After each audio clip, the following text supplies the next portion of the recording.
बात करते हैं प्राइस साइकिल की।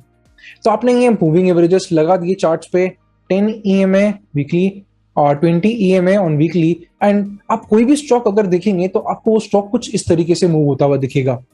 जैसे जैसे स्टॉक प्राइस आगे बढ़ता जाता है, वैसे वैसे जो आपकी शॉर्टर टर्म मूविंग एवरेज होगी यानी कि 10 EMA, वो आगे बढ़ती जाती है। सिंपल सा लॉजिक है, शॉर्टर मूविंग एवरेज है तो प्राइस अगर आगे बढ़ रहा है तेजी से तो वो भी आगे उसके साथ ज्यादा तेजी से बढ़ेगा, और जो पीछे वाला मूविंग एवरेज है 20 EMA, वो उस थोड़ी स्लो स्पीड से बढ़ेगा क्योंकि वो 20 दिन का एवरेज है।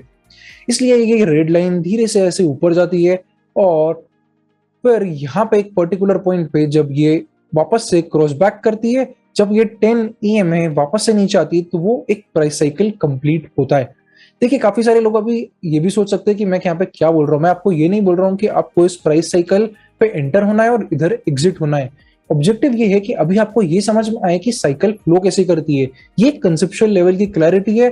अगर आपको ये नहीं समझ में आई तो ब्रेकआउट्स आपके लिए वर्क नहीं करेंगे। रैंडमली लोग ब्रेकआउट्स इधर उधर करते रहते हैं, पर उसका कुछ लॉन्गर टर्म में बेनिफिट नहीं मिलता, क्योंकि प्राइस साइकिल की अंडरस्टैंडिंग नहीं होती है, ट्रेंड की अंडरस्टैंडिंग नहीं होती है। और जैसा मैंने बोला, सारी चीजें कंटेक्चुअल है, इसलिए आप कंटेक्स्ट समझिए, उसके बाद ही आपको ब्रेकआउट समझ में आएंगे और आगे की चीजें समझ में आएगी। तो यहाँ पे ट्रेंड का स्टार्ट हुआ, यहाँ पे साइकिल एंड हुई और डाउन साइकिल चालू हुई, फिर यहाँ पे वापस से साइकिल स्टार्ट हुई, फिर साइकिल यहाँ पे एंड हुई। ये हमेशा कोई भी आप स्टॉक लेंगे तो वो स्टॉक पर्टिकुलरली इस ही तरीके से आपको चलता हुआ दिखेगा।